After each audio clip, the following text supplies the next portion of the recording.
Welcome back to Siri creations. Friends ನೋಡಿ, ಇವತ್ತು ಈ ರೀತಿ ಓವಲ್ ಶೇಪಲ್ಲಿ ಬೀಡ್ನ ತಗೊಂಡು ಡಿಸೈನ್ ಯಾವ ರೀತಿ ಮಾಡೋದು ಅಂತ ನಾನು ಹೇಳ್ಕೊಡ್ತೀನಿ. ಇದು ಒಂದು ರಿಕ್ವೆಸ್ಟೆಡ್ ಡಿಸೈನು. ಬನ್ನಿ ಡಿಸೈನ್ ಮಾಡೋದು ಹೇಗೆ ಅಂತ ನೋಡ್ಕೊಳ್ಳೋಣ. ಫ್ರೆಂಡ್ಸ್, ನಾನು ಡಿಸೈನ್ ಮಾಡೋದಕ್ಕೆ 6 ಎಳೆ ದಾರಾನ ತೊಗೊಂಡಿದ್ದೀನಿ.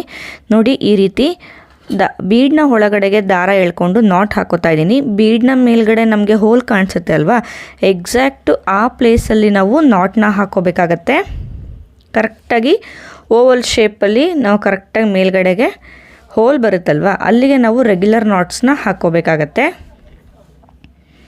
ಫ್ರೆಂಡ್ಸ್, ಈ ಬೀಡ್ಸ್ ಎಲ್ಲ ನಾನು ಕವಿತಾ ಎಂಟರ್ಪ್ರೈಸಸಲ್ಲಿ ತೊಗೊಳ್ಳೋದು. ಸೊ ಅವರ ಡೀಟೇಲ್ಸು ಡಿಸ್ಕ್ರಿಪ್ಷನ್ ಬಾಕ್ಸಲ್ಲಿ ನಾನು ಕೊಟ್ಟಿರ್ತೀನಿ, ನೀವು ಚೆಕ್ ಮಾಡ್ಬೋದು.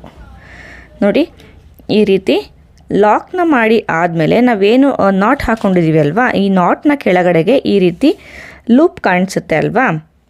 ನೋಡಿ, ಈ ಲೂಪ್ನ ಒಳಗಡೆಗೆ ನೀಡಲ್ನ ಹಾಕಿ ದಾರ ತೆಗೆದು ಒಂದು ಚೈನ್ ಹಾಕ್ಕೊಳ್ಳೋಣ. ಚೈನ್ ಹಾಕ್ಕೊಂಡು ಇವಾಗ ಸೂಜಿ ಮೇಲೆ ದಾರ ತಗೊಂಡು ವರ್ಕ್ ಮಾಡ್ಕೋಬೇಕು. ಸೊ ಎಕ್ಸ್ಟ್ರಾ ಏನು ನಾಟ್ ಹಾಕಿ ಥ್ರೆಡ್ ಇದೆ ಅಲ್ವಾ, ಈ ಥ್ರೆಡ್ನ ನಮ್ಮ ಲೆಫ್ಟ್ ಸೈಡ್ಗೆ ಇಟ್ಕೊಂಡಿರಬೇಕು. ಸೊ ಇವಾಗ ಆ ಥ್ರೆಡ್ಡನ್ನು ಸೇರಿಸಿ ನಾವು ಡಬಲ್ ಕ್ರೋಶೇನ ವರ್ಕ್ ಮಾಡ್ಕೋಬೇಕು. ನೋಡಿ, ಸೂಜಿ ಮೇಲೆ ಒಂದು ಸತಿ ದಾರ ತಗೊಳ್ಳಿ. ಸೂಜಿ ಮೇಲೆ ಒಂದು ಸತಿ ದಾರ ತಗೊಂಡು ನಾವು ಎಡಗೈಯಲ್ಲಿ ಇಟ್ಕೊಂಡಿರೋ ಥ್ರೆಡ್ಡನ್ನು ಸೇರಿಸಿ ನಾವು ಡಬಲ್ ಕ್ರೋಶೇನ ಮಾಡ್ಕೋಬೇಕು. ಫಸ್ಟು 2ರಲ್ಲಿ 1, ಆಮೇಲೆ 2ರಲ್ಲಿ 1. ಸೂಜಿ ಮೇಲೆ ಒಂದು ಸತಿ ದಾರ ತಗೊಂಡು ವರ್ಕ್ ಮಾಡೋ ಸ್ಟಿಚ್ಗೆ ನಾವು ಡಬಲ್ ಕ್ರೋಶೆ ಅಂತ ಹೇಳ್ತೀವಿ. ಆಲ್ಮೋಸ್ಟ್ ಈ ಸ್ಟಿಚ್ ಎಲ್ಲರಿಗೂ ಗೊತ್ತಿರುತ್ತೆ. ನೋಡಿ, ಸೂಜಿ ಮೇಲೆ ದಾರ ತಗೊಳ್ಳಿ, ಇನ್ಸರ್ಟ್ ಮಾಡಿ ದಾರ ತೆಗೆದ್ರೆ 3 ಲೂಪ್ ಆಗಿರುತ್ತೆ. ಫಸ್ಟು 2 ಲೂಪಿಂದ 1 ಮಾಡಿ, ಮತ್ತು ಈ 2 ಲೂಪನ್ನು ಸಹ 1 ಮಾಡ್ಕೋಬೇಕು. ಇದಕ್ಕೆ ನಾವು ಡಬಲ್ ಕ್ರೋಶೆ ಅಂತ ಹೇಳ್ತೀವಿ. ಮತ್ತು ಇವಾಗ ಇನ್ನೂ ಒಂದು ಡಬಲ್ ಕ್ರೋಶೆ. ಸೊ ಈ ಬೀಡ್ನ 75% ನಾವು ಡಬಲ್ ಕ್ರೋಶೆಯಿಂದ ಫಿಲ್ ಮಾಡ್ಕೋಬೇಕಾಗತ್ತೆ. ಸೊ ಡಬಲ್ ಕ್ರೋಶೆ ಲೆಂತ್ನ ಕರೆಕ್ಟಾಗಿ ಮೇಂಟೈನ್ ಮಾಡ್ಕೋಬೇಕು. ಹಾಗೆ ಸ್ಟಿಫ್ನೆಸ್ನ ನಾವು ಮೇಂಟೈನ್ ಮಾಡ್ಕೋಬೇಕಾಗತ್ತೆ. ಈ ಡಿಸೈನ್ನ ವರ್ಕ್ ಮಾಡ್ಕೋಬೇಕಾದ್ರೆ ತೀರಾ ಲೂಸಾಗಿ ಡಬಲ್ ಕ್ರೋಶೆಗಳನ್ನ ವರ್ಕ್ ಮಾಡೋದಕ್ಕೆ ಹೋಗಬೇಡಿ. ಆ ರೀತಿ ವರ್ಕ್ ಮಾಡ್ತು ಅಂತ ಅಂದರೆ ಬೀಡೆಲ್ಲ ವರ್ಕ್ ಆದಮೇಲೆ ಬೀಡು ಫೋಲ್ಡ್ ಆಗೋ ಚಾನ್ಸಸ್ಸು ನಮಗೆ ತುಂಬ ಇರುತ್ತೆ. ಅಂದರೆ ಡಬಲ್ ಕ್ರೋಶೆ ನಮಗೆ ಮಡ್ಚ್ಕೊಳ್ಳೋ ಥರ ಕಾಣಿಸುತ್ತೆ. ಸೊ ಹಾಗಾಗಿ ಆದಷ್ಟು ಸ್ಟಿಫಾಗಿ ನಾವು ಡಬಲ್ ಕ್ರೋಶೆಗಳನ್ನ ವರ್ಕ್ ಮಾಡ್ಕೋಬೇಕು. ತುಂಬ ಲೂಸಾಗಿ ವರ್ಕ್ ಮಾಡ್ಕೋಬಾರ್ದು. ಮತ್ತು ಇವಾಗ ಡಬಲ್ ಕ್ರೋಶೆ ಒಂದ್ರ ಪಕ್ಕನೇ ಒಂದು ಡಬಲ್ ಕ್ರೋಶೆನ ವರ್ಕ್ ಮಾಡ್ತಾ ಹೋಗ್ತಾ ಇರಬೇಕು. ಸೊ ಒಂದಕ್ಕೊಂದಕ್ಕೆ ಟಚ್ ಮಾಡಬಾರ್ದು. ಇದನ್ನು ನಾನು ಪ್ರತಿ ಸತಿ ಹೇಳ್ತಾ ಇರ್ತೀನಿ, ಇದನ್ನು ಆದಷ್ಟು ಗಮನ ಇಟ್ಕೊಳ್ಳಿ. ನೋಡಿ, ಇದು ಈ ರೀತಿ ಬಂದಿದೆ. ಇವಾಗ ನಾನು ಏನು ಮಾಡ್ತೀನಿ ಅಂದರೆ, ಇಲ್ಲಿ ಎಕ್ಸ್ಟ್ರಾ ಥ್ರೆಡ್ ಇತ್ತಲ್ವಾ, ಈ ಎಕ್ಸ್ಟ್ರಾ ಥ್ರೆಡ್ನ ನಾನು ಕಟ್ ಮಾಡ್ಕೊಂಬಿಡ್ತೀನಿ. ನೋಡಿ, ಈ ರೀತಿ ಟ್ರಿಮ್ ಮಾಡ್ಕೊಂಬಿಡಿ.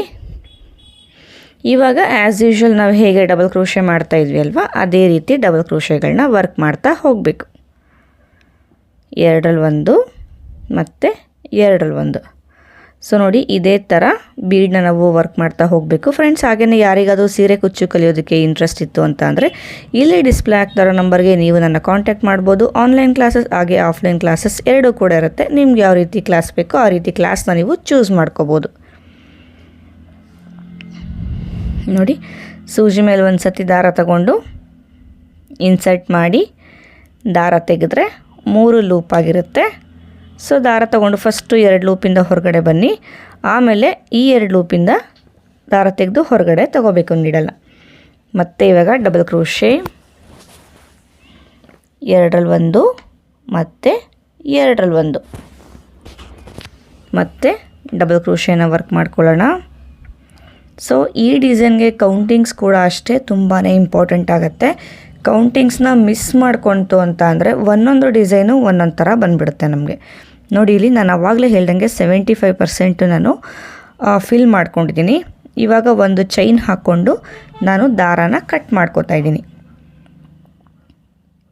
ನೋಡಿ, ಇದು ಈ ರೀತಿ ಬಂದಿದೆ. ಅಂದರೆ ನಾನು ಈ ರೀತಿ ಕರೆಕ್ಟಾಗಿ 75%ನ ಫಿಲ್ ಮಾಡ್ಕೊಂಡಿದ್ದೀನಿ. ಫ್ರೆಂಡ್ಸ್, ಇಲ್ಲಿ ನನಗೆ ಒಟ್ಟು 29 ಡಬಲ್ ಕ್ರೋಶೆಗಳು ಮಾಡ್ಕೊಂಡಿದ್ದೀನಿ. ಇವಾಗ ಏನು ಮಾಡ್ತೀನಿ, ನೆಕ್ಸ್ಟ್ ಲೇಯರ್ ಮಾಡೋದಕ್ಕೆ ನೋಡಿ, ಇಲ್ಲಿ ಡಬಲ್ ಕ್ರೋಶೆ ಇದೆ ಅಲ್ವಾ, ಡಬಲ್ ಕ್ರೋಶೆ ಮೇಲೆ ಬರೋ ಚೈನ್ಗೆ ನಾವು ನೀಡಲ್ನ ಹಾಕಿ ದಾರ ತೆಗೆದು ಲಾಕ್ ಮಾಡ್ಕೋಬೇಕು. ಸೊ ಇಲ್ಲಿ 2ನೇ ಲೇಯರ್ನ ಮಾಡೋದಕ್ಕೆ ನಾನು ಬೇರೆ ಕಲರ್ ದಾರನ ತಗೊಂಡಿದ್ದೀನಿ. ಸೊ ಫಸ್ಟು ನಾವು ಬೀಡನ್ನ ಯಾವ ರೀತಿ ಲಾಕ್ ಮಾಡ್ಕೊಂಡ್ವಿ ಅಲ್ವಾ, ನಾಟ್ಸ್ನ ಹಾಕಿ, ಅದೇ ಥರ ಈ ಲೇಯರಲ್ಲೂ ಕೂಡ ನಾನು ದಾರಾನ ಎಳ್ಕೊಂಡು ಈ ರೀತಿ ನಾಟ್ಗಳನ್ನ ಹಾಕೋತೀನಿ. 2 ಇಲ್ಲ ಅಂದರೆ 3 ನಾಟ್ಗಳನ್ನ ಹಾಕ್ಕೊಳ್ಳಿ. 2ಕ್ಕಿಂತ ಕಡಿಮೆ ಅಂದರೆ 1 ನಾಟ್ನ ಹಾಕಿ ನಾವು ವರ್ಕ್ ಮಾಡಿದಾಗ ಲೂಸ್ ಆಗಿಬಿಡುತ್ತೆ. ಸೊ ಹಾಗಾಗಿ ಆದಷ್ಟು 2 ನಾಟ್ಸು ಇಲ್ಲ ಅಂದರೆ 3 ನಾಟ್ಸ್ನ ಹಾಕ್ಕೋಬೇಕು. 3 ನಾಟ್ಸ್ನ ಹಾಕ್ಕೊಂಡು ಈ ರೀತಿ ಫ್ರಂಟಿಗೆ ತಗೋಬೇಕು ಡಿಸೈನ್. ಮತ್ತು ನೋಡಿ ಈ ರೀತಿ ಫ್ರಂಟಿಗೆ ತಗೊಂಡು ನಾವೆಲ್ಲಿ ನಾಟ್ ಹಾಕಿದ್ವಿ ಅಲ್ವಾ, ಸೊ ಅದೇ ಪಾಯಿಂಟಿಂದನೇ ನಾವು ವರ್ಕ್ ಮಾಡೋದಕ್ಕೆ ಸ್ಟಾರ್ಟ್ ಮಾಡ್ಕೋಬೇಕು. ನೋಡಿ ಸೇಮ್ ಪಾಯಿಂಟ್ಗೆ ನೀಡಲ್ನ ಹಾಕಿ ದಾರ ತೆಗೆದು ಒಂದು ಚೈನ್ ಹಾಕೋಬೇಕು. ಚೈನ್ ಹಾಕಿ ಆದಮೇಲೆ ನಾನಿವಾಗ ದಾರ ಮೇಲ್ ಮಾಡಿ ಇದಕ್ಕೆ ಬೀಡ್ಸ್ನ ಹಾಕೋತೀನಿ ಫ್ರೆಂಡ್ಸ್. ಹಾಗೆಯೇ ಇವತ್ತಿನ ನಾನು ಡಿಸೈನ್ಗೆ ನಾನು ಹಾಕ್ತಾ ಇರೋ ಬೀಡ್ನ ಸೈಜು 3 mm. ಬೀಡನ್ನ ಹಾಕ್ಕೊಂಡು ನೋಡಿ ಇಲ್ಲಿ 1 ಡಬಲ್ ಕ್ರೋಶೆನ ಸ್ಕಿಪ್ ಮಾಡಿ 2ನೇ ಡಬಲ್ ಕ್ರೋಶೆ ಮೇಲ್ಗಡೆ ಲಾಕ್ ಮಾಡ್ಕೋಬೇಕು ನಾವು. ನೋಡಿ ಈ ರೀತಿ. ಮತ್ತು ಇವಾಗ ಇನ್ನೂ ಒಂದು ಬೀಡನ್ನ ತಗೋತಾ ಇದ್ದೀನಿ. ಇವಾಗಲೂ ಅಷ್ಟೇ 1 ಡಬಲ್ ಕ್ರೋಶೆನ ಸ್ಕಿಪ್ ಮಾಡಿ 2ನೇ ಡಬಲ್ ಕ್ರೋಶೆ ಮೇಲೆ ಲಾಕ್ ಮಾಡಬೇಕು. ಅಂದರೆ 2ನೇ ಡಬಲ್ ಕ್ರೋಶೆ ಮೇಲೆ ಬರೋ ಚೈನ್ ಮೇಲೆ ನಾನು ಲಾಕ್ ಮಾಡ್ತಾ ಇರೋದು. ಸೊ ಇಲ್ಲಿ ನಿಮಗೆ ಡಿಸ್ಟರ್ಬ್ ಮಾಡ್ತಾ ಇದೆ ಥ್ರೆಡ್ಗಳು ಅಂತ ಅಂದರೆ ಸ್ವಲ್ಪ ಬಿಟ್ಬಿಟ್ಟು ಟ್ರಿಮ್ ಮಾಡ್ಕೊಂಬಿಡಿ. ಇಲ್ಲ ಅಂತ ಅಂದರೆ ನಿಮ್ಗೆ ಅವಾಗವಾಗ ಡಿಸ್ಟರ್ಬ್ ಮಾಡ್ತಾ ಇರುತ್ತೆ. ಈ ರೀತಿ ಮೋಟಿಫ್ ಡಿಸೈನ್ನ ನಾವು ವರ್ಕ್ ಮಾಡ್ಕೋಬೇಕಾದ್ರೆ ಸ್ವಲ್ಪ ಡಿಸ್ಟರ್ಬ್ ಆಗ್ತಾ ಇರುತ್ತೆ ಥ್ರೆಡ್ಡು, ಹಾಗಾಗಿ ಸ್ವಲ್ಪ ಕಟ್ ಮಾಡ್ಕೊಂಬಿಡಿ. ಆಮೇಲೆ ಅದನ್ನು ಗ್ಲೂ ಹಾಕಿ ನಾವು ಅಡ್ಜಸ್ಟ್ ಮಾಡ್ಕೊಂಡ್ರಾಗತ್ತೆ. ನೋಡಿ ಮತ್ತೆ ಇವಾಗ ಒಂದು ಬೀಡನ್ನ ಹಾಕಿ 1 ಡಬಲ್ ಕ್ರೋಶೆನ ಸ್ಕಿಪ್ ಮಾಡಿಕೊಂಡು 2ನೇ ಡಬಲ್ ಕ್ರೋಶೆ ಮೇಲೆ ಲಾಕ್ ಮಾಡ್ಕೊಳ್ಳೋಣ. ಫ್ರೆಂಡ್ಸ್ ಇಲ್ಲಿ ನಾನು ಬೀಡನ್ನ ಲಾಕ್ ಮಾಡ್ಕೊಳ್ಳಲಿಲ್ಲ, ದಾರಕ್ಕೆ ಬೀಡನ್ನ ಹಾಕಿ ಡೈರೆಕ್ಟಾಗಿ ನಾನು ಡಬಲ್ ಕ್ರೋಶೆ ಮೇಲೆ ಬರೋ ಚೈನ್ ಮೇಲೆ ಲಾಕ್ ಮಾಡ್ಕೊಂಡಿದ್ದು. ಸೊ ಇದೇ ಥರ ಒಂದು ಬೀಡನ್ನ ಹಾಕ್ಕೊಂಡು ಒಂದೊಂದು ಡಬಲ್ ಕ್ರೋಶೆನ ಸ್ಕಿಪ್ ಮಾಡ್ತಾ ನಾವು ಲಾಕ್ ಮಾಡ್ತಾ ಹೋಗಬೇಕು. ಇದೇ ಥರ ಪೂರ್ತಿ ನಾವೇನು ಇಲ್ಲಿ ಓವಲ್ ಶೇಪ್ ಬೀಡಲ್ಲಿ ವರ್ಕ್ ಮಾಡಿದ್ವಿ ಅಲ್ವಾ, ಅಷ್ಟು ಡಬಲ್ ಕ್ರೋಶೆ ಮೇಲೆ ಕೂಡ ನಾವು ಒಂದೊಂದು ಬಿಟ್ಟು ಒಂದು ಈ ರೀತಿ ಬೀಡನ್ನ ಹಾಕ್ತಾ ಹೋಗಬೇಕು. ಸೊ ಇಲ್ಲಿ ನಾನು ಸ್ವಲ್ಪ ಹೈಲೈಟ್ ಆಗಲಿ ಅಂತ ಹೇಳಿ 3 mm ಸೈಜಲ್ಲಿ ಬೀಡನ್ನ ತಗೊಂಡಿರೋದು. ಸೊ ನಿಮಗೆ ಬೇಕು ಅಂತ ಅಂದರೆ ಇನ್ನು ಚಿಕ್ಕ ಬೀಡನ್ನ ಕೂಡ ತೊಗೋಬೋದು, ಅದು ಕೂಡ ಚೆನ್ನಾಗಿರುತ್ತೆ. ಚಿಕ್ಕ ಬೀಡನ್ನ ತೊಗೊಂಡಾಗ ಏನಾಗುತ್ತೆ ಅಂದರೆ ಒಂದನ್ನು ಸ್ಕಿಪ್ ಮಾಡಿ ಲಾಕ್ ಮಾಡಿದ್ರೆ ಸ್ವಲ್ಪ ಅಷ್ಟು ಚೆನ್ನಾಗಿ ಬರೋದಿಲ್ಲ. ಸ್ವಲ್ಪ ಅಂದರೆ 1 ಡಬಲ್ ಕ್ರೋಶೆ ಸ್ಕಿಪ್ ಮಾಡಿ ನಾವು ನೆಕ್ಸ್ಟ್ ಡಬಲ್ ಕ್ರೋಶೆ ಮೇಲೆ ಲಾಕ್ ಮಾಡ್ತೀವಿ ಅಂದಾಗ 3 mm ಸೈಜು ನಮಗೆ ಬೆಟರ್ ಆಪ್ಷನ್ ಆಗುತ್ತೆ. ಚಿಕ್ಕ ಬೀಡನ್ನ ತಗೊಂಡು ವರ್ಕ್ ಮಾಡ್ತೀವಿ ಅಂತಂದರೆ ಪ್ರತಿ ಡಬಲ್ ಕ್ರೋಶೆ ಮೇಲೂ ಕೂಡ ನೀವು ಬೀಡನ್ನ ಹಾಕಿ ಲಾಕ್ ಮಾಡ್ತಾ ಹೋಗಬೇಕು, ಎಲ್ಲೂ ಕೂಡ ಸ್ಕಿಪ್ ಮಾಡಬಾರ್ದು. ನೋಡಿ ಒಂದು ಬೀಡ್ ಹಾಕಿ 1 ಡಬಲ್ ಕ್ರೋಶೆ ಬಿಟ್ಟು ಇನ್ನೊಂದು ಡಬಲ್ ಕ್ರೋಶೆ ಮೇಲ್ಗಡೆ ಬರೋ ಚೈನ್ಗೆ ನಾವು ಲಾಕ್ ಮಾಡ್ಕೋಬೇಕು. ಫ್ರೆಂಡ್ಸ್ ಹಾಗೆಯೇ ಡಿಸ್ಕ್ರಿಪ್ಷನ್ ಬಾಕ್ಸಲ್ಲಿ ನನ್ನ ಹೊಸ ಚಾನಲ್ಸ್ದು ಲಿಂಕ್ ಇರುತ್ತೆ, ಹಾಗೆ ನನ್ನ ಸೋಷಿಯಲ್ ಮೀಡಿಯಾಸ್ದು ಲಿಂಕ್ ಇರುತ್ತೆ. ಇಂಟ್ರೆಸ್ಟ್ ಇರೋರು ಅಲ್ಲೂ ಕೂಡ ನನ್ನ ಫಾಲೋ ಮಾಡ್ಬೋದು. ನೋಡಿ ಕೊನೆಯದಾಗಿ ನಾನು ಬೀಡ್ಸ್ನ ಹಾಕೋತಾ ಇದ್ದೀನಿ. ನೋಡಿ ಒಂದನ್ನು ಸ್ಕಿಪ್ ಮಾಡಿ 2ನೇ ಡಬಲ್ ಕ್ರೋಶೆ ಮೇಲೆ ಬರೋ ಚೈನ್ಗೆ ನಾವು ಲಾಕ್ ಮಾಡ್ಕೋಬೇಕು. ನೋಡಿ ಇದು ಈ ರೀತಿ ಬಂದಿದೆ. ಸ್ವಲ್ಪ ಫೋಲ್ಡ್ ಆಯಿತು ಅಂತ ಅನಿಸಿದ್ರೆ ಈ ರೀತಿ ಅಡ್ಜಸ್ಟ್ ಮಾಡ್ಕೊಳ್ಳಿ. ಕರೆಕ್ಟಾಗಿ ಓವಲ್ ಶೇಪಲ್ಲಿ ನೀಟಾಗಿ ಬರಬೇಕು ನಮಗೆ ಡಿಸೈನು. ಇವಾಗ ಏನು ಮಾಡ್ತೀನಿ ಅಂದರೆ 2 ಚೈನ್ ಹಾಕ್ಕೊಂಡು ಡಿಸೈನ್ನ ಟರ್ನ್ ಮಾಡ್ಕೋತೀನಿ. ಟರ್ನ್ ಮಾಡಿಕೊಂಡು ನೋಡಿ ಇಲ್ಲಿ ಫಸ್ಟ್ ಬೀಡ್ ಆದಮೇಲೆ ನೆಕ್ಸ್ಟ್ ಬೀಡ್ ಸ್ಟಾರ್ಟಿಂಗಲ್ಲಿ ಈ ರೀತಿ ಗ್ಯಾಪ್ ಬರುತ್ತಲ್ವ, ಬೀಡನ್ನ ಕೆಳಗಡೆಗೆ ನೀಡಲ್ನ ಹಾಕಿ 2 ಚೈನ್ನ ನಾವು ಲಾಕ್ ಮಾಡ್ಕೊಂಬಿಡ್ಬೇಕು. ಮತ್ತೆ 2 ಚೈನ್ ಹಾಕ್ಕೊಳ್ಳಿ. ಇವಾಗ ನೆಕ್ಸ್ಟ್ ಬೀಡು, ಈ ಬೀಡನ್ನ ಬಿಟ್ಟು ನೆಕ್ಸ್ಟ್ ಬೀಡನ್ನ ಕೆಳಗಡೆಗೆ ನೀಡಲ್ನ ಹಾಕಿ 2 ಚೈನ್ನ ನಾವು ಲಾಕ್ ಮಾಡ್ಕೊಳ್ಳೋಣ. ಮತ್ತೆ 2 ಚೈನ್ ಹಾಕ್ಕೊಳ್ಳಿ. ಇಲ್ಲೂ ಅಷ್ಟೇ ಒಂದು ಬೀಡನ್ನ ಬಿಟ್ಟು ಇನ್ನೊಂದು ಬೀಡನ್ನ ಕೆಳಗಡೆಗೆ ಲಾಕ್ ಮಾಡ್ಕೋಬೇಕು. ಸೊ ಇಲ್ಲಿ ಒಂದು ಬೀಡನ್ನ ಬಿಟ್ಟು ಅಂತ ಯಾಕೆ ಹೇಳ್ತಾ ಇದ್ದೀನಿ ಅಂತ ಅಂದರೆ ನಾವು ಲಾಕ್ ಮಾಡೋದೇ ಆ ಬೀಡನ್ನ ಮೇಲೆ ಅಲ್ವಾ, ಅಂದರೆ ಬೀಡನ್ನ ಸ್ಟಾರ್ಟಿಂಗ್ ಪಾಯಿಂಟ್ಗೆ ನಾವು ಲಾಕ್ ಮಾಡ್ತೀವಿ. ಸೊ ಹಾಗಾಗಿ ಒಂದು ಸತಿ ಆಲ್ರೆಡಿ ಲಾಕ್ ಆಗಿರುತ್ತಲ್ವ, ಅದಕ್ಕೆ ಆ ಬೀಡನ್ನ ಬಿಟ್ಟು ನೆಕ್ಸ್ಟ್ ಬೀಡನ್ನ ಕೆಳಗಡೆ ಲಾಕ್ ಮಾಡಿ ಅಂತ ಹೇಳೋದು. ಸೊ ನಿಮಗೆ ಕೌಂಟ್ ಮಾಡಿಕೊಂಡು ಲಾಕ್ ಮಾಡಬೇಕು ಅಂದರೆ ಆ ರೀತಿ ಕೂಡ ಲಾಕ್ ಮಾಡ್ಕೊಳ್ಳಿ. ಪ್ರತಿ ಬೀಡನ್ನ ಮೇಲೂ ನೀವು 2 ಚೈನ್ ಹಾಕಿ ಲಾಕ್ ಮಾಡ್ತಾ ಹೋಗ್ಬೋದು. ಸೊ ಈ ರೀತಿ ಪ್ರತಿ ಬೀಡನ್ನ ಕೆಳಗಡೆಗೂ ಕೂಡ ಲಾಕ್ ಮಾಡ್ತಾ ಹೋಗಬೇಕು 2 ಚೈನ್ ಹಾಕಿ ಅನ್ನೋ ಕೌಂಟಿಂಗ್ಸ್ನ ಕೂಡ ನೀವು ಮಾಡ್ಕೋಬೋದು. ಇಲ್ಲಾಂದರೆ ನಾನು ಅರ್ಥ ಆಗಲಿ ಅಂತ ಹೇಳ್ದಲ್ವ, ಒಂದು ಬೀಡನ್ನ ಬಿಟ್ಟು ಇನ್ನೊಂದು ಬೀಡನ್ನ ಕೆಳಗಡೆಗೆ 2 ಚೈನ್ನ ಲಾಕ್ ಮಾಡ್ತಾ ಹೋಗಿ ಅಂತ ಹೇಳ್ದಲ್ವ. ಸೊ ನಿಮಗೆ 2ರಲ್ಲಿ ಯಾವ ಪ್ರೊಸೀಜರು ನಿಮ್ಮ ಮೈಂಡಲ್ಲಿ ಇರುತ್ತೋ ಆ ಪ್ರೊಸೀಜರಲ್ಲಿ ನೀವು ಅಂದರೆ ನಾವು ತಿಳ್ಕೊಳ್ಳೋದು ಮಾತ್ರ ಆ ಪ್ರೊಸೀಜರಲ್ಲಿ ಇರುತ್ತೆ, ಬಟ್ ಮಾಡೋದು ಮಾತ್ರ ಒಂದೇ ಥರ ಇರುತ್ತೆ. ಸೊ ನಾನೇನು ಒಂದು ಬೀಡನ್ನ ಸ್ಕಿಪ್ ಮಾಡಿ ಲಾಕ್ ಮಾಡಿ ಅಂತ ಹೇಳಿದೆ ಅಲ್ವಾ, ಸೊ ಅದು ಕೂಡ ಸೇಮ್ ಪ್ರೊಸೀಜರನ್ನೇ. ಪ್ರತಿ ಬೀಡನ್ನ ಮೇಲೆ 2 ಚೈನ್ ಹಾಕಿ ಲಾಕ್ ಮಾಡಿ ಅಂತ ಹೇಳಿದೆ ಅಲ್ವಾ, ಸೊ ಅದು ಕೂಡ ಸೇಮ್ ಪ್ರೊಸೀಜರೇ ಬರುತ್ತೆ. ಸ್ವಲ್ಪ ಅರ್ಥ ಆಗಲಿ ಅಂತ ನಾನು ಬಿಡಿಸಿ ಹೇಳಿದ್ದು ಅಷ್ಟೇ, ಕನ್ಫ್ಯೂಸ್ ಆಗೋದಕ್ಕೆ ಹೋಗಬೇಡಿ. ಮತ್ತೆ 2 ಚೈನ್ ಹಾಕ್ಕೊಂಡು ನೆಕ್ಸ್ಟ್ ಬೀಡನ್ನ ಕೆಳಗಡೆಗೆ ಈ ರೀತಿ ಹೋಲ್ ಥರ ಇರುತ್ತೆ ನಮಗೆ, ಅಂದರೆ ಈಸಿಯಾಗಿ ನೀಡಲು ಪಾಸ್ ಆಗುತ್ತೆ, ಅಲ್ಲಿಗೆ ನಾವು ಲಾಕ್ ಮಾಡ್ಕೋಬೇಕು. ತುಂಬಾ ಈಸಿಯಾಗಿ ಪಾಸ್ ಆಗುತ್ತೆ, ಇನ್ನಷ್ಟು ಕಷ್ಟಪಟ್ಟು ನಾವು ನೀಡಲ್ನ ಪಾಸ್ ಮಾಡಬೇಕು ಅಂತ ಏನಿಲ್ಲ. ಬೀಡನ್ನ ಕೆಳಗಡೆಗೆ ನಮ್ಗೆ ಆಲ್ರೆಡಿ ಸ್ವಲ್ಪ ಹೋಲ್ ಕಾಣಿಸ್ತಿರುತ್ತೆ, ಆ ಹೋಲ್ನ ಒಳಗಡೆಗೆ ನೀಡಲ್ನ ಹಾಕಿ ನಾವು ಲಾಕ್ ಮಾಡ್ಕೋಬೇಕು. ಮತ್ತು 2 ಚೈನ್ ಹಾಕಿ ಲಾಕ್ ಮಾಡ್ಕೊಳ್ಳೋಣ. ಮತ್ತು ಇವಾಗ 2 ಚೈನ್ ಹಾಕ್ಕೊಂಡು ಕೊನೆ ಬೀಡನ್ನ ಕೆಳಗಡೆಗೆ ಲಾಕ್ ಮಾಡ್ಕೊಳ್ಳೋಣ. ಸೊ ಈ ರೀತಿ ಕೊನೆ ಬೀಡನ್ನ ಕೆಳಗಡೆಗೆ ಲಾಕ್ ಮಾಡಿ ಆದಮೇಲೆ ಮತ್ತೆ ನಾನು 2 ಚೈನ್ ಹಾಕೋತೀನಿ. ಸೊ ಈ ಬೀಡನ್ನ ಸುತ್ತಲೂ ಕೂಡ 2 ಚೈನ್ ಬರಬೇಕಲ್ವಾ. ಸೊ 2 ಚೈನ್ ಹಾಕ್ಕೊಂಡು ನೋಡಿ, ಇಲ್ಲೇನು ಲಾಕ್ ಮಾಡ್ಕೊಂಡಿದ್ವಿ ಅಲ್ವಾ, ಬೀಡನ್ನ ಹಾಕೋದಕ್ಕಿಂತ ಮುಂಚೆ ಲಾಕು, ಆ ಲಾಕ್ನ ಮೇಲ್ಗಡೆಗೆ ಲಾಕ್ ಮಾಡ್ತಾಯಿದ್ದೀನಿ, ಎಂಡಲ್ಲಿ ಮಾತ್ರ ಲಾಕ್ ಮಾಡಿ ಆದಮೇಲೆ ನೋಡಿ ಇದು ಈ ರೀತಿ ಬಂದಿದೆ. ಇದು ಬ್ಯಾಕ್ ಸೈಡು, ಇದು ಬಂದು ಫ್ರಂಟ್ ಸೈಡು ಡಿಸೈನ್ದು. ಫ್ರಂಟ್ ಸೈಡ್ ಈ ರೀತಿ ಇದೆ, ಇದು ಬಂದು ಬ್ಯಾಕ್ ಸೈಡು. ಇವಾಗ ಒಂದು ಇಲ್ಲ ಅಂದರೆ 2 ಚೈನ್ ಹಾಕಿ ನಾವು ದಾರಾನ ಕಟ್ ಮಾಡ್ಕೊಳ್ಳೋಣ. ಸೊ ನೋಡಿ ಇದು ಕಂಪ್ಲೀಟ್ ಆಯಿತು ನಮಗೆ. ಇದು ಓವಲ್ ಶೇಪಲ್ಲಿ ಕರೆಕ್ಟಾಗಿರಬೇಕು. ಓವಲ್ ಶೇಪ್ನ ಮೇಲ್ಗಡೆ ಲಾಕ್ ಮಾಡಿ ಕೆಳಗಡೆ ಪಾಯಿಂಟ್ಗೆ ನಮಗೆ ಎಕ್ಸ್ಟ್ರಾ ಬೀಡನ್ನ ನಾವು ಬಿಟ್ಕೊಂಡಿರಬೇಕು. ಇನ್ ಕೇಸ್ ಆ ರೀತಿ ಆಗಲಿಲ್ಲ ಅಂದರೆ ಈ ರೀತಿ ಕೈಯಲ್ಲಿ ನೀವು ಜರುಗಿಸ್ಕೊಂಡು ಮಾಡಿರೋ ವರ್ಕ್ನ ನೀವು ಅಡ್ಜಸ್ಟ್ ಮಾಡ್ಕೋಬೋದು. ಕರೆಕ್ಟಾಗಿ ಓವಲ್ ಟಿಪ್ಪು ಮೇಲಿರಬೇಕು, ಒಂದು ಕಡೆ ಇದು ಕೆಳಗಡೆ ಇರಬೇಕು, ಆ ರೀತಿ ವರ್ಕ್ ಮಾಡ್ಕೋಬೇಕು. ನಿಮ್ಗೆ ಹಂಗೂ ಗೊತ್ತಾಗಿಲ್ಲ ಅಂತಂದರೆ ಈ ಬೀಡ್ಗೆ ಹೋಲ್ಸ್ ಇರುತ್ತೆ, ಹೋಲ್ಸ್ ಬಂದು ಒಂದು ಫುಲ್ಲು ಕವರ್ ಆಗಿರಬೇಕು. ಕೆಳಗಡೆ ಇರೋ ಹೋಲ್ಸ್ಗೆ ನಾವು ಟ್ಯಾಸಲ್ಸ್ ಅಂದರೆ ಕುಚ್ಚನ್ನ ಕಟ್ಟೋ ಥರ ಮಾಡ್ಕೋಬೇಕು, ಆವಾಗ ನಮಗೆ ಓವಲ್ ಶೇಪ್ ನೀಟಾಗಿ ಕಾಣಿಸುತ್ತೆ. ಸೊ ಇನ್ ಕೇಸ್ ಆ ರೀತಿ ಆಗಲಿಲ್ಲ ಅಂದರೆ ಈ ರೀತಿ ಕೈಯಲ್ಲಿ ನೀವು ಜರುಗಿಸ್ಕೊಂಡು ಅಡ್ಜಸ್ಟನ್ನ ಮಾಡ್ಕೋಬೋದು. ನೋಡಿ ಇಲ್ಲಿ ಇದೇ ಥರ ನಾನು ಇನ್ನು ಬೀಡ್ಗಳನ್ನ ವರ್ಕ್ ಮಾಡ್ಕೊಂಡಿದ್ದೀನಿ. ಸೊ ಕಲರ್ ಕಾಂಬಿನೇಷನ್ ಮಾತ್ರ ಸ್ವಲ್ಪ ವೇರಿಯೇಷನ್ ಬರುತ್ತೆ. ನೋಡಿ ಇಲ್ಲಿ ನಾನು ಬೀಡ್ಗೆ ಗ್ರೀನ್ ಹಾಕಿ ಮೇಲೆ ಪಿಂಕ್ ಮಾಡಿಕೊಂಡೆ, ಈ ಬೀಡ್ಗೆ ಪಿಂಕ್ ಮಾಡಿಕೊಂಡು ಮೇಲೆ ಗ್ರೀನ್ ಮಾಡ್ಕೊಂಡಿದ್ದೀನಿ. ಸೊ ಈ ಬೀಡ್ಗೆ ಆಲ್ರೆಡಿ ನಾನು ಗ್ಲೂ ಎಲ್ಲ ಹಾಕಿ ಫಿನಿಶಿಂಗ್ ಮಾಡ್ಕೊಂಡಿದ್ದೀನಿ. ಈ ರೀತಿ ಈ ಬೀಡ್ಗೆ ನಾವು ಇವಾಗ ಫಿನಿಶಿಂಗ್ ಮಾಡ್ಕೊಳ್ಳೋಣ. ನೋಡಿ ಇಲ್ಲಿ ಉದ್ದ ಇದೆ ದಾರ ಅಂತ ಅನ್ನಿಸ್ದಾಗ ನಾವು ಸ್ವಲ್ಪ ಟ್ರಿಮ್ ಮಾಡಿಕೊಂಡು ಗ್ರೀನ್ ಕಲರ್ ದಾರ ನಾನು ಟ್ರಿಮ್ ಮಾಡಿದ್ದಲ್ವ, ಸೊ ಗ್ರೀನ್ ಕಲರ್ ಏನು ವರ್ಕ್ ಮಾಡಿದ್ವಿ ಅಲ್ವಾ, ಆ ವರ್ಕ್ನ ಮೇಲೆ ನಾನು ಗ್ಲೂನ ಹಾಕೋತೀನಿ. ಗ್ರೀನ್ ಕಲರ್ ದಾರನ ಗ್ರೀನ್ ಕಲರ್ ದಾರದಲ್ಲಿ ವರ್ಕ್ ಮಾಡಿದ್ವಿ ಅಲ್ವಾ, ಅದ್ರ ಮೇಲಕ್ಕೇ ನಾವು ಅಂಟಿಸ್ಕೊಂಡಾಗ ನಮ್ಗೆ ಅಷ್ಟು ಆಡಾಗಿ ಕಾಣಿಸೋದಿಲ್ಲ. ನೋಡಿ ಯಾವ್ಯಾವ ಕಲರಲ್ಲಿ ಎಕ್ಸ್ಟ್ರಾ ಥ್ರೆಡ್ ಇದೆಯೋ ಅದೇ ಕಲರ್ನ ವರ್ಕ್ನ ಮೇಲೆ ಗ್ಲೂ ಹಾಕಿ ಅಂಟಿಸ್ಕೊಳ್ಳೋಣ. ನೋಡಿ ಇದು 2 ಮೋಟಿಫ್ಟು ರೆಡಿ ಆಗಿದೆ. ಸೊ ಇದು ಹತ್ತಿರದಿಂದ ತೋರಿಸ್ತೀನಿ ನಾನು, ಇನ್ನೂ ಚೆನ್ನಾಗಿ ಕಾಣಿಸುತ್ತೆ ಡಿಸೈನ್ ಇದು. ನೋಡಿ ಈ ರೀತಿ ನಾವು ಬಟ್ಟೆಗೆ ಇಟ್ಬಿಟ್ಟು ಸ್ಟಿಚ್ ಮಾಡ್ಕೋಬೋದು, ಇಲ್ಲಾಂದರೆ ಜುಮ್ಕಾ ಥರ ಹ್ಯಾಂಗ್ ಕೂಡ ಮಾಡ್ಬೋದು ಈ ಡಿಸೈನ್ನ. ಸೊ ನೋಡಿ ಇದು ಹತ್ತಿರದಿಂದ ತೋರಿಸ್ತೀನಿ ನಾನು ನಿಮಗೆ, ತುಂಬಾ ಚೆನ್ನಾಗಿ ಬರುತ್ತೆ. ಒಂಥರ ಪಿಕಾಕ್ ಫೆದರ್ ಬಿಚ್ಚಿರೋ ಥರ ಕಾಣಿಸುತ್ತೆ ಆ್ಯಕ್ಚುಲಿ ನಮಗೆ.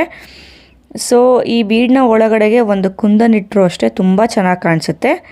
ಸೊ ನೋಡಿ ಇವಾಗ ನಾನು ಲೇಸ್ಗೆ ಮಾಡಿ ತೋರಿಸ್ತಾ ಇರೋದಲ್ವ, ಆ ಲೇಸ್ಗೆ ಈ ರೀತಿ ನಾನು ಮುಂಚೆನೇ ಒಂದು ನೀಡಲ್ ಅಥವಾ ಒಂದು ಸೇಫ್ಟಿ ಪಿನ್ನಿಂದ ಅಡ್ಜಸ್ಟ್ ಮಾಡ್ಕೊಂಬಿಡಿ. ಇವಾಗ ನಾನು ಝರಿ ಥ್ರೆಡ್ ತೊಗೊಂಡಿದ್ದೀನಿ. ಸೊ ಇದು ಕಲರ್ ಬಂದು ಲೇಸ್ ಕಲರ್ ಗೋಲ್ಡ್ ಇದ್ದಿದ್ದರಿಂದ ಝರಿ ಥ್ರೆಡ್ನ ನಾನು ತೊಗೊಂಡು ಈ ಬೀಡನ್ನ ಅಂದರೆ ಇವಾಗ ಏನು ನಾನು ಮೋಟಿಫ್ ಮಾಡ್ಕೊಂಡ್ವಿ ಅಲ್ವಾ, ಸೊ ಅದನ್ನು ಅಟ್ಯಾಚ್ ಮಾಡ್ಕೋತಾ ಇದ್ದೀನಿ ಲೇಸ್ಗೆ. ಸೊ ಇಲ್ಲಿ ನಾನು ಝರಿ ಥ್ರೆಡ್ಡಲ್ಲಿ ಮಾಡ್ಕೊಳ್ಳೋಣ ಅಂಥೇಳಿ ನಾನು ಟ್ರೈ ಮಾಡಿದೆ, ಬಟ್ ಏನಾಗ್ತಿತ್ತು ಅಂತಂದರೆ ಸ್ವಲ್ಪ ಎಳ್ಕೊಳ್ಳೋ ಥರ ಕಾಣಿಸ್ತಾ ಇತ್ತು ನನಗೆ. ನೋಡಿ ಫಸ್ಟ್ ಒಂದು ಬೀಡ್ ಹಾಕೋತೀನಿ ನಾನು. ಒಂದು ಬೀಡನ್ನ ಹಾಕ್ಕೊಂಡು ಇವಾಗ ಇಲ್ಲೇನು ನಾನು ವರ್ಕ್ ಮಾಡಿದ್ದೆ ಅಲ್ವಾ, ಸೊ ಇಲ್ಲಿ ವರ್ಕ್ ಮಾಡಿದ ಮೋಟಿಫ್ನ ತೊಗೊಂಡು ಅದನ್ನು ಕೂಡ ಹಾಕೋತಾ ಇದ್ದೀನಿ. ನೋಡಿ ಈ ರೀತಿ ಬ್ಯಾಕ್ ಸೈಡಿಂದ ಡಿಸೈನ್ ಬ್ಯಾಕ್ ಸೈಡಿಂದ ನಾವು ನೀಡಲ್ ಹಾಕ್ಕೋಬೇಕು. ಇದು ಫ್ರಂಟ್ ಸೈಡು. ನೋಡಿ ಡಿಸೈನ್ದು ಬ್ಯಾಕ್ ಸೈಡ್ ಅಂದರೆ ಹಿಂದೆಗಡೆಯಿಂದ ನೀಡಲ್ನ ನಾವು ಹಾಕ್ಕೋಬೇಕಾಗತ್ತೆ ಈ ರೀತಿ. ನೋಡಿ ಈ ರೀತಿ ಹಾಕ್ಕೊಂಡು ಇವಾಗ ನೀಡಲ್ನ ತಗೊಂಡು ಇಲ್ಲಿ ಬೀಡ್ ಇದೆ ಅಲ್ವಾ, ಬೀಡ್ನ ಒಳಗಡೆಯಿಂದ ನೀಡಲ್ ತಗೊಂಡು ನಾವು ಲೇಸ್ಗೂ ಕೂಡ ನೀಡಲ್ನ ಹಾಕಿ ಹೊರಗಡೆಗೆ ತಗೋಬೇಕು. ನೋಡಿ ಬೀಡ್ನ ಒಳಗಡೆಯಿಂದನೂ ನೀಡಲ್ನ ಹಾಕ್ಕೋಬೇಕು. ನೋಡಿ ಈ ರೀತಿ ನೀಡಲು ಬೀಡ್ನ ಒಳಗಡೆಗೆ ಪ್ಲಸ್ ಹಾಗೆ ಲೇಸ್ಗೂ ಕೂಡ ಸೇರಿಸಿ ನಾವು ನೀಡಲ್ನ ಹೊರಗಡೆ ತಗೋಬೇಕು. ಸೊ ಇಲ್ಲಿ ಲೇಸ್ಗೆ ನಾನು ಮಾಡಿ ತೋರಿಸ್ತಾ ಇರೋದ್ರಿಂದ ಸ್ವಲ್ಪ ಟ್ರಿಕ್ಕಿ ಅಂತ ಅನ್ನಿಸ್ತಾ ಇದೆ. ನಾವು ಇದನ್ನು ಸ್ಯಾರಿಗೆ ಅಂದರೆ ಒಂದು ಗ್ರಿಪ್ ಇರುತ್ತೆ ನಾವು ವರ್ಕ್ ಮಾಡ್ಕೋಬೇಕಾದ್ರೆ. ಸೊ ಗ್ರಿಪ್ ಇರಬೇಕಾದ್ರೆ ನಮಗೆ ಅಷ್ಟು ಕಷ್ಟ ಅಂತ ಅನಿಸೋದಿಲ್ಲ. ನೋಡಿ ಈ ರೀತಿ ಎಳ್ಕೊಂಡು ನಾಟ್ಗಳನ್ನ ಹಾಕ್ಕೊಳ್ಳಿ. ಸೊ ಇಲ್ಲಿ ನಾನು ಆವಾಗಲೇ ಹೇಳ್ತಾ ಇದ್ದೆ ಅಲ್ವಾ, ನಾನು ಝರಿ ಥ್ರೆಡ್ನ ಯೂಸ್ ಮಾಡಿದೆ ಅಂತೇಳಿ. ಇದು ಸ್ವಲ್ಪ ನನಗೆ ಎಳ್ಕೊಂಡಂಗೆ ಆಗ್ತಿತ್ತು, ಅಲ್ಲಿ ಸಿಕ್ಕಾಕೊಳ್ಳೋ ಥರ ಆಗ್ತಾಯಿತ್ತು. ಸೊ ಇಲ್ಲೇನು ಮಾಡ್ತೀರಾ ಅಂತಂದರೆ, ನೀವು ಸ್ಯಾರಿ ಪಲ್ಲುಗೆ ವರ್ಕ್ ಮಾಡಬೇಕಾದ್ರೆ ಸ್ಯಾರಿ ಪಲ್ಲುನಲ್ಲಿ ಯಾವ ಕಲರ್ ಇರುತ್ತಲ್ವ ಆ ಕಲರ್ ದಾರಾನ, ಅಂದರೆ ಸ್ಟಿಚ್ಚಿಂಗ್ ಥ್ರೆಡ್ಡು, ಬಟ್ಟೆ ಹೊಲಿಯೋ ದಾರ ಬರುತ್ತಲ್ವ ಆ ದಾರಾನ ತಗೊಂಡು ನೀವು ಈ ರೀತಿ ಬೀಡನ್ನ ಅಟ್ಯಾಚ್ ಮಾಡಿಕೊಂಡ್ರೆ ನಿಮಗೆ ಆರ್ಡರ್ ಕೂಡ ಕಾಣಿಸೋದಿಲ್ಲ, ಹಾಗೆ ಸ್ಯಾರಿಗೆ ಮ್ಯಾಚ್ ಕೂಡ ಆಗುತ್ತೆ. ನೋಡಿ ಈ ರೀತಿ ನೀಡಲ್ನ ಹಾಕಿ ನಾಟ್ಗಳನ್ನ ಹಾಕೋಬೇಕು. ಕರೆಕ್ಟಾಗಿ ಏನು ನಾವು ಹಾಕಿದ್ದೀವಿ ಅಲ್ವಾ ಅದು ಸ್ಟಿಫ್ನೆಸ್ ನಮಗೆ ಕರೆಕ್ಟಾಗಿ ಗೊತ್ತಾಗಬೇಕು. ಸೊ ಹಾಗಾಗಿ ಟೈಟಾಗಿ ನಾಟ್ಸ್ಗಳನ್ನ ಹಾಕೋಬೇಕು. ಬಿಚ್ಚೋಗಬಾರ್ದು, ಆ ರೀತಿ ನಾಟ್ಗಳನ್ನ ಹಾಕ್ಕೊಳ್ಳಿ. ಇನ್ ಕೇಸ್ ಏನಾದರೂ ಇನ್ನು ಮುಂದೆ ಬಿಚ್ಚೋಯ್ತು ಅಂತಂದರೆ ಕಸ್ಟಮರ್ ಬೈಕೊಳ್ಳೋ ಚಾನ್ಸಸ್ ತುಂಬ ಇರುತ್ತೆ. ಅಯ್ಯೋ ಯಾರ ಹತ್ರ ಕುಚ್ಚಾಕ್ಸ್ಬಿಟ್ನಪ್ಪ ನೋಡು ಕಿತ್ಕೊಂಡೇ ಬಂದುಬಿಡ್ತು, ಈ ರೀತಿ ಎಲ್ಲ ಬೈಕೋತಾರೆ. ಈ ರೀತಿ ನಾನು ಕುಚ್ಚನ್ನ ಹಾಕೋದಕ್ಕಿಂತ ಮುಂಚೆ ನಾನು ಕಲ್ತ ಮೇಲೂ ಕೂಡ ಸುಮಾರು ಜನದ ಹತ್ರ ವರ್ಕ್ ಮಾಡಿಸಿದ್ದೀನಿ ಟೈಮ್ ಇಲ್ದೇ. ಆ ಟೈಮಲ್ಲಿ ನಾನು ಕೂಡ ಬೈಕೊಂಡಿದ್ದೀನಿ, ಏನಿದು ಈ ಥರ ಮಾಡಿಬಿಡ್ತಾರೆ, ಬೇಗ ಬಿಚ್ಕೊಂಡು ಬಂದುಬಿಡ್ತು ಅಂತ ಎಲ್ಲ ಹೇಳಿ. ನಾನೇ ಮಾಡ್ಕೊಂಡಿದ್ರೆ ಚೆನ್ನಾಗಿತ್ತು ಅಂತ ಎಷ್ಟೋ ಸತಿ ಅಂದ್ಕೊಂಡಿರೋದು ಉಂಟು ನಾನು. ಸೊ ಅದಕ್ಕೆ ಈ ಥರ ಎಲ್ಲ ಸ್ಟಿಚ್ ಮಾಡಬೇಕಾದ್ರೆ ಸ್ವಲ್ಪ ಸ್ಟಿಫ್ ಆಗೇ ಮಾಡ್ಕೊಳ್ಳಿ. ಇಲ್ಲೇನು ನೀಡಲ್ನ ಹಾಕಿದ್ದೆ ಅಲ್ವಾ, ಸೊ ಅದನ್ನು ರಿಮೂವ್ ಮಾಡ್ಕೋತಾ ಇದ್ದೀನಿ ನಾನು. ನೀಟಾಗಿ ಅದನ್ನ ರಿಮೂವ್ ಮಾಡ್ಕೊಳ್ಳಿ. ನಾನು ನೆಕ್ಸ್ಟು ಯಾವ ಅಳತೆನಲ್ಲಿ ಇಟ್ಕೋಬೇಕು ಅಂತ ಅಂದರೆ ತೋರಿಸ್ತೀನಿ. ಅದು ಕೂಡ ನೋಡಿ, ಇದು ಫಿಟ್ ಆಗಿದೆ, ಇದು ಅಂದರೆ ಫಿಕ್ಸ್ ಮಾಡ್ಕೊಂಡಾಗಿದೆ. ಸ್ವಲ್ಪ ಬೆಂಡ್ ಆಯಿತು ಅಂದರೆ ಈ ರೀತಿ ಅಡ್ಜಸ್ಟ್ ಮಾಡ್ಕೊಳ್ಳಿ. ನೀವು ಈ ರೀತಿ ಹ್ಯಾಂಗ್ ಆಗೋ ಥರ ಕೂಡ ನೀವು ಇದನ್ನು ಅಟ್ಯಾಚ್ ಮಾಡ್ಕೋಬೋದು. ನೋಡಿ ಈ ರೀತಿ ಹ್ಯಾಂಗ್ ಆಗೋ ಥರ. ನಮಗೆ ಬೇಡ ಡೈರೆಕ್ಟಾಗಿ ಬಟ್ಟೆಗಿಟ್ಟು ನಾವು ಮಾಡ್ಕೋತೀವಿ ಅಂದರೆ ಅದು ಕೂಡ ನೀವು ಮಾಡ್ಕೋಬೋದು. ಇದು ಒಂದು ರಿಕ್ವೆಸ್ಟೆಡ್ ಡಿಸೈನ್ ನನಗೆ. ಸೊ ನೆಕ್ಸ್ಟು ಅಟ್ಯಾಚ್ ಮಾಡ್ಕೊಳ್ಳೋದಕ್ಕಿಂತ ಮುಂಚೆ ಈ ಬೀಡ್ನ ಎಂಡಲ್ಲಿ ನಾನು 2 ಫಿಂಗರ್ಸ್ ಇಟ್ಕೋತೀನಿ. ಅಂದರೆ ಡಿಸೈನ್ ಎಂಡಲ್ಲಿ 2 ಫಿಂಗರ್ಸ್ ಇಟ್ಕೊಂಡು ಗ್ಯಾಪಲ್ಲಿ ಮಾಡ್ಕೋತೀನಿ. ಸೊ ಇಲ್ಲಿ 4 ಕಲರಲ್ಲಿ ನಾನು, ಅಂದರೆ 4 ಬಟನ್ಸ್ನ ನಾನು ಹಾಕ್ಕೊಂಡಿದ್ದೀನಿ. ಸೊ ಮೋಟಿಫ್ ಅಂತ ಏನು ಹೇಳ್ತೀವಲ್ವ ಅದು. ಇದು ಡಿಸೈನ್ ಕಂಪ್ಲೀಟ್ ಆಗಿದೆ ಫ್ರೆಂಡ್ಸ್. ಇದು ಇವತ್ತಿನ ಡಿಸೈನ್ದು ಕಂಪ್ಲೀಟ್ ಲುಕ್. ಇದು ಈ ಡಿಸೈನ್ಗೆ ನಾವು ಚಾರ್ಜ್ ಮಾಡ್ಬೋದು ಅಂತ ಅಂದರೆ ಯೂಶಲಿ ನಾನು ಈ ಡಿಸೈನ್ಗೆ ಬಂದು 1800ಇಂದ 2000ವರೆಗೂ ನಾನು ಚಾರ್ಜ್ ಮಾಡ್ತೀನಿ ಈ ಡಿಸೈನ್ಗೆ. ಯಾಕಂದರೆ ಒಂದೊಂದು ಮೋಟಿಫ್ಗೆ ನಾನು 80ಇಂದ 100 ರುಪೀಸ್ ನಾನು ಚಾರ್ಜ್ ಮಾಡ್ತೀನಿ. ಸೊ ಈ ರೀತಿ ನಾವು ಚಾರ್ಜ್ ಮಾಡಿದಾಗ ಸೀರೆಗೆ ಎಷ್ಟು ಬಟನ್ಸ್ ಅಂದರೆ ಈ ಮೋಟಿಫ್ಗಳು ಹಿಡಿಯುತ್ತೋ ಅಷ್ಟಕ್ಕೆ ನಾವು ಈಚ್ ಒಂದೊಂದು ಅಂಥೇಳಿ ಚಾರ್ಜ್ ಮಾಡ್ಬೋದು. ನಾನು ಇದು ಒಂದೊಂದು ಇದಕ್ಕೆ ನಾನು 80 ರುಪೀಸಿಂದ 100 ರುಪೀಸ್ವರೆಗೂ ಚಾರ್ಜ್ ಮಾಡ್ತೀನಿ. ಸೊ ಅವಾಗ ಏನಾಗುತ್ತೆ ಅಂತ ಅಂದರೆ 80 ರುಪೀಸ್ ನಾವು ಚಾರ್ಜ್ ಮಾಡಿದಾಗ 10 ಪೀಸಸ್ ಹಾಕ್ಕೊಂಡ್ರೆ ಸಾಕು, ನಮಗೆ 800 ಆಗುತ್ತೆ. ಅದೇ ಥರ 100 ಹಾಕೊಂಡು 1000 ರುಪೀಸ್ ಆಗುತ್ತೆ. ಮಿನಿಮಮ್ ಇದು ಏನು ಮೋಟಿಫ್ ಇದೆ ಅಲ್ವಾ, ಒಂದು ಸ್ಯಾರಿಗೆ 25ನ್ನ ಹಾಕ್ಕೊಂಡ್ರೆ ನಮಗೆ ತುಂಬಾ ಚೆನ್ನಾಗಿ ಕಾಣಿಸುತ್ತೆ. ತುಂಬ ದೂರ ಬೇಕು ಅನ್ನೋರು ಅದು ಕೂಡ ಹಾಕೋತಾರೆ. 25 ಸ್ವಲ್ಪ ಚೆನ್ನಾಗಿ ಕಾಣಿಸುತ್ತೆ ಅದು. ಸೊ ಫ್ರೆಂಡ್ಸ್, ಇವತ್ತಿನ ಡಿಸೈನ್ದು ಫೈನಲ್ ಲುಕ್ಕು, ಪ್ರೈಸ್ ಡೀಟೇಲ್ಸ್ ಕೂಡ ನಾನು ಕೊಟ್ಟಿದ್ದೀನಿ. ನಿಮ್ಮೆಲ್ಲರಿಗೂ ಇಷ್ಟ ಆಗಿದೆ ಅಂತ ತಿಳ್ಕೊತೀನಿ. ಇಷ್ಟ ಆದರೆ ಲೈಕ್, ಶೇರ್, ಕಮೆಂಟ್ ಮಾಡೋದನ್ನು ಮರಿಬೇಡಿ. ಮತ್ತೆ ಸಿಗ್ತೀನಿ ನೆಕ್ಸ್ಟ್ ಇಂಟ್ರೆಸ್ಟಿಂಗ್ ವಿಡಿಯೋ ಜೊತೆ. ಅಲ್ಲಿವರೆಗೂ ಥ್ಯಾಂಕ್ ಯು.